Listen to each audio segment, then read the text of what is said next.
উপার্জন কম, আয় কম, চলতে পারি না, আপনি স্ট্যাটাস পায়ের নিচে পিষ্ট করে ফেলেন, দেখবেন চলতে পারবেন, কোনো ব্যাপার না। আমাদের খেয়ে পরে বেঁচে থাকার জন্য খুব বেশি অসুবিধা হয় না। অসুবিধা হয় কিসের জন্য? ভাবসাবের জন্য। এই ভাবসাবটাকে যদি পায়ের নিচে মারায় ফেলানো যায়, সব সমস্যার সমাধান হয়ে যায়। এই জন্য পরিবারের সবাই মিলে বসে সিদ্ধান্ত নিতে হয় যে আমরা কোনো ভাবসাব বলতে কোনো কিছু রাখবো না। আমরা কারোর সাথে কম্পেয়ার করতে যাব না। আমাদের সমাজে কারোর সাথে কম্পেয়ার করার দরকার নাই। আমরা আমাদের মতো ইউনিক। সবাই আজকাল এটা করে, বিয়ে হলে এত টাকা খরচ করে, এটা হলে ওইটা করে। তো যারা আছে সে করতেছে করুক, আমি করবো না।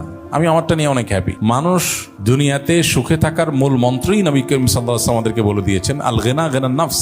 মনকে যদি সে প্রস্তুত করে যে আমি আল্লাহ যা দিয়েছেন এটা নিয়ে অনেক হ্যাপি থাকবো, তো এর চেয়ে সুখী মানুষ পৃথিবীতে আর নাই। সে আসলেই ধনী।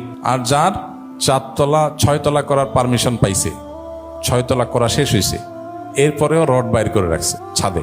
কেন বাইর করে রাখে? আমি মাঝে মধ্যে কোনো ছাদে গেলে টেলে কারণ এরকম রড দেখলে আমি মাঝে মধ্যে একটু প্রথম একটু হতাম যে ব্যাপার কি, এত সুন্দর বিল্ডিং করছে, রোডটা কেটে সমান করে ফেলবে, কি রড বাইর করে রাখছে। প্রথম বুঝতাম না, পরে বুঝলাম ও আচ্ছা, ওনার খাহেশ এখনো আছে যে রড জোড়া দিয়ে উপরে আর 2টা রুম করবে, এখন টাকা নাই, সেজন্য রডটা বাইর করে রাখছে। তো নবীজি বলেছেন, লাইসাল গিনা বিকাসরাতিল আরদ। অনেক প্রাচুর্য, অনেক সম্পদ হওয়ার মধ্যে সচ্ছলতা নিহিত নেই। 6 তলা 8 তলা হওয়ার পরও আরো রড বাইর করে রাখছে। এই লোকটা ধনী না গরিব? কেন গরিব? টাকা নাই। টাকা থাকলে তো